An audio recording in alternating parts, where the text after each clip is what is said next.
হঠাৎ একদিন পৃথিবীর আকাশে এসে থেমে যায় বিশাল এক এলিয়েন মহাকাশযান। এই দেশের সরকার ভেবেছিল হয়তো তারা যুদ্ধের জন্য এসেছে, কিন্তু পরে সেটা দেখা যায় স্পেসশিপের ভিতরে পাওয়া যায় অসহায় হাজার হাজার এলিয়েন। তাদেরকে বন্দি করে রাখা হয় এই শহরের এক বস্তিতে। এদের এই ছোট্ট ভুলের কারণে এই শহরটা একদিন ধ্বংসে পরিণত হয়। সবকিছুই বদলে যায় যখন এক সাধারণ মানুষ ধীরে ধীরে নিজেই এলিয়েন পরিণত হতে শুরু করে। এরপর কি হয় সেটা জানতে হলে অবশ্যই সম্পূর্ণ ভিডিওটা দেখতে হবে। তো চলুন মুভির কয়েকটি সিন দেখে ভিডিও শুরু করা যাক। You doing with these television sets here?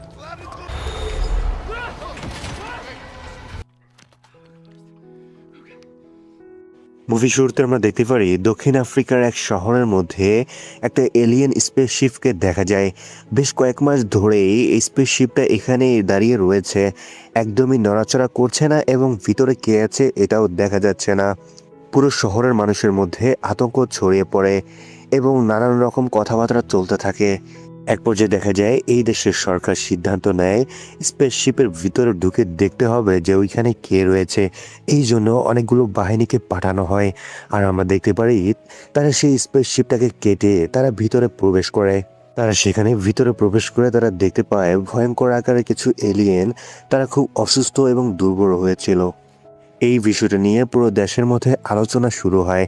তারা ভাবতে পারছিল না যে তারা এখানে কিভাবে এসেছে এবং কেন এসেছে, আর তাদের এই অবস্থা কেন। আর স্পেসশিপটা খারাপ হওয়ার কারণে সরকার এর বিষয়ে কোনো কিছুই তথ্য পাচ্ছিল না।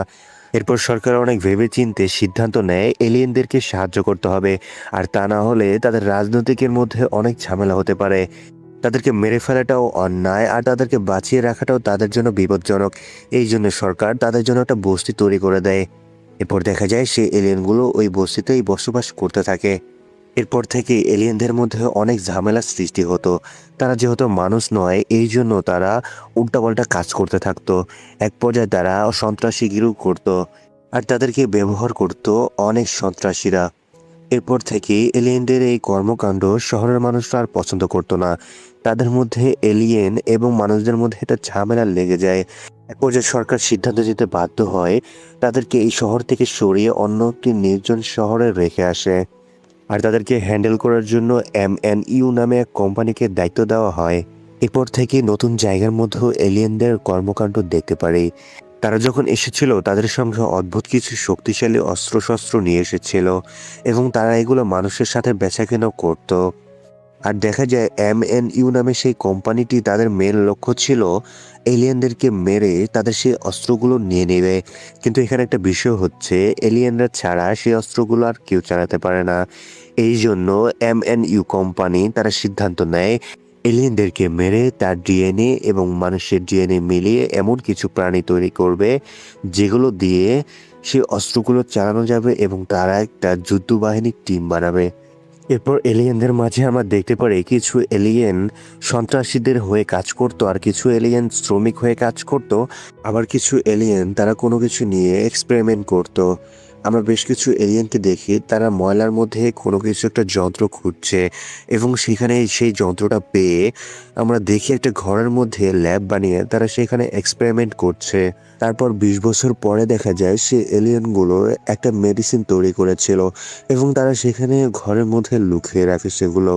তারপরে একদিন MNU কোম্পানির বেশ কিছু লোকেরা এখানে চলে আসে তাদেরকে তাড়ানোর জন্য, এবং সেইখানে উইকাস নামে এক লোক সে এলিয়েনদের ল্যাবের মধ্যে ঢুকে পড়ে, এবং তারা ভেবেছিল এখানে অস্ত্রশস্ত্র পাওয়া যাবে। তারা কতক্ষণ খোঁজার পর অস্ত্র তো পায়ই না, তারা সেখানে একটা স্প্রে খুঁজে পায়। আর উইকাস যখন স্প্রেটা চাপ দেয় তখন তার মুখের মধ্যে ছড়িয়ে পড়ে, এবং সে অনেকটাই ঘাবড়ে যায়, এবং সেই স্প্রেটাকে নিয়ে তাদের ল্যাবের মধ্যে নিয়ে আসে। এবং সে কয়েকদিনের মধ্যে লক্ষ্য করে সেই স্প্রেটি তার মুখে লাগার কারণে সে অনেক অসুস্থ হয়ে যায়। সে যখন খাবার খাচ্ছিল তখন তার নাক দিয়ে রক্ত পড়ে, এবং সে হাতের নখগুলো খসে খসে পড়ে যাচ্ছিল। একদিন তার বাসার মধ্যে পার্টি চলাকালীন সে যখন কেক কাটতে যাবে সে তখন অজ্ঞান হয়ে পড়ে যায়। তার সহকর্মীরা তাকে যখন হসপিটালে নিয়ে যাওয়া হয়, তার হাতে আসলে একটা আঘাত ছিল। সেই আঘাতের ব্যান্ডেজটা যখন ডাক্তার খুলবেই তখন দেখা যায় তার হাতটি এলিয়েনে পরিণত হচ্ছে। এটা দেখে ডাক্তার ও উইকেস খুবই ভয় পেয়ে যায়। পর তাকে সেখান থেকে এলিয়েন ল্যাবের মধ্যে নিয়ে যাওয়া হয়। সেখানে পরীক্ষা নিরীক্ষা করে দেখা যায় কয়েকদিনের মধ্যে এলিয়েনে পরিণত হয়ে যাবে উইকাস। আর এই সুযোগটি কাজে লাগায় MNU কোম্পানি। তাদের কাছে যে এলিয়েনদের অস্ত্র রয়েছে সেগুলো এলিয়েনদের ডিএনএ ছাড়া সেই অস্ত্রগুলো অ্যাক্টিভেট হয় না। আর যেহেতু উইকাস আস্তে আস্তে এলিয়েন হয়ে যাচ্ছে, সেই জন্য তার হাত দিয়ে সেই অস্ত্রগুলো অ্যাক্টিভেট করতে তারা সক্ষম হয়। এবং তারা চিন্তা করে উইকাসকে মেরে তার শরীরের অঙ্গ প্রত্যঙ্গ সব কিছু রেখে দেবে এবং সেগুলো তাদের একসময় কাজে আসবে।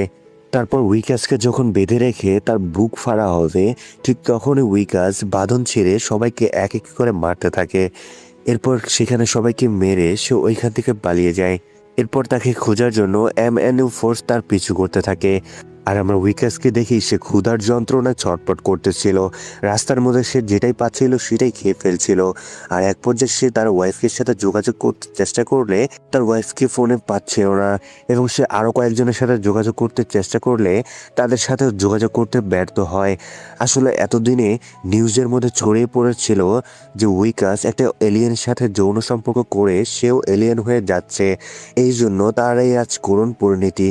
একদিকে দেশের মানুষরাও তাকে অবিশ্বাস করছে, আরেকদিকে টাকার লোভে সে MNU কোম্পানির ফোর্স তাকে খুঁজছে মেরে ফেলার জন্য। এরপর আমরা উইকাসকে দেখি সে শহর ছেড়ে সে এলিয়েনদের শহরের মধ্যে যায় এবং সে ওইখানে কতদিন লুকিয়ে থাকে। এবং ওইখানে সে তার ওয়াইফের সাথে ফোনে কথা বলতে সক্ষম হয়। তার ওয়াইফকে অনেকভাবে বোঝানোর চেষ্টা করছিল যে খবরের মধ্যে যা দেখাচ্ছে সব কিছুই ভুল। এরপর আমরা দেখতে পারি তার ওয়াইফ এই কথা বিশ্বাস না করার কারণে সে তার ওই হাতটিকে কেটে ফেলতে সিদ্ধান্ত নেয়, কিন্তু এক পর্যায়ে সে এটা কাটতে পারে না। তারপর একদিন উইকাস লক্ষ্য করে MNU ফোর্স তাকে খুঁজছে, এই জন্য সে পালিয়ে এলিয়েনদের ল্যাবের মধ্যে প্রবেশ করে এবং তাদের কাছে সাহায্য চেয়ে উইকাস সেইখানে অজ্ঞান হয়ে পড়ে। এরপর উইকাস জ্ঞান ফিরে দেখে তাকে এলিয়েনরা বাঁচিয়েছে এবং সে একটা গোপন জায়গার মধ্যে রয়েছে। আর এটা দেখে সে বুঝতে পারে এটা সেই মেন স্পেসশিপের সেই মডিউলটি যেটি অনেকদিন আগে পড়ে গিয়েছিল নিচে। ওই মডিউলটি সে এলিয়েনরা খুঁজে পেয়েছে এবং তারা এটা ঠিক করার জন্য অনেকদিন ধরে চেষ্টা করছে। এরপর সেই এলিয়েনগুলো উইকাসকে জানায় তাদের ওই মেডিসিনটার কারণে সে আজকে এলিয়েনে পরিণত হচ্ছে। এরপর তাকে এটাও জানায় তোমাকে আমরা ঠিক করে দিতে পারবো। আর এটা শুনে উইকাস খুবই খুশি হয়ে যায়।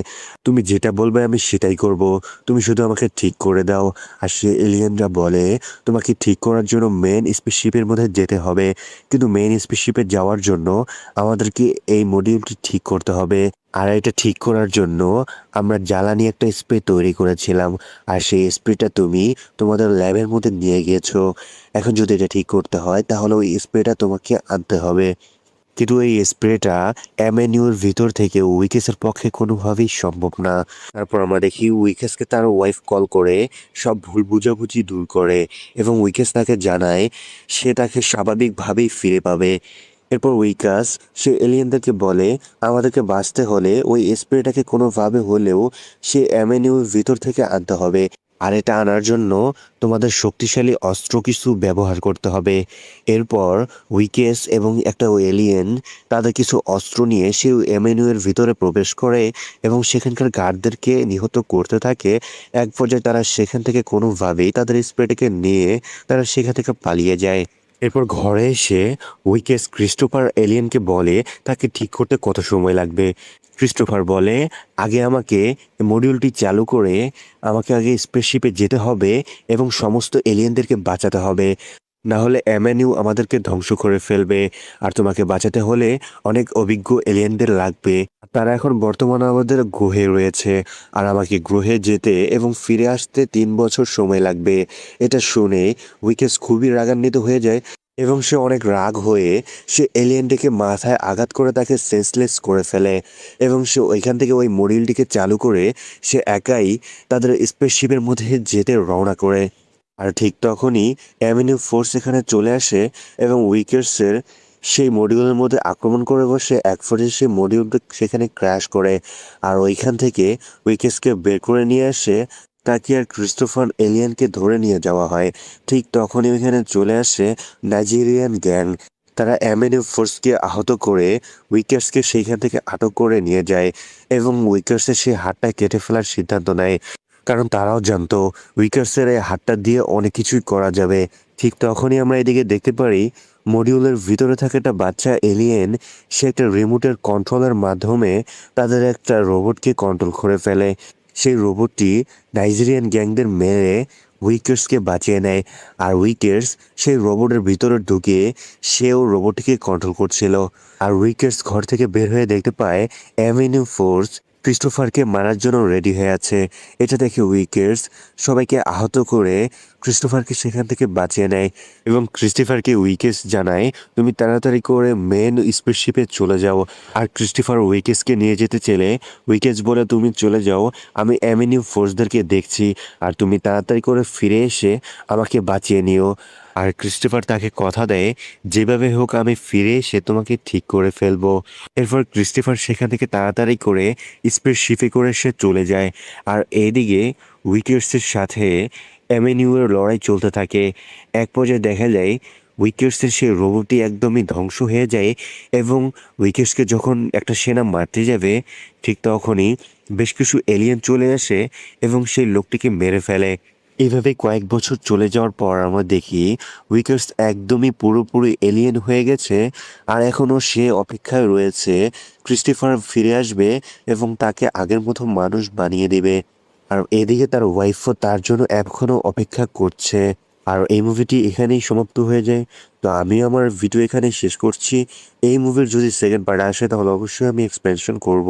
ভিডিওটি কেমন লাগলো অবশ্যই কমেন্টে জানিও, আর ভিডিওটি ভালো লাগলে চ্যানেলটি সাবস্ক্রাইব করে এই ভিডিওতে একটা লাইক দিয়ে দিও।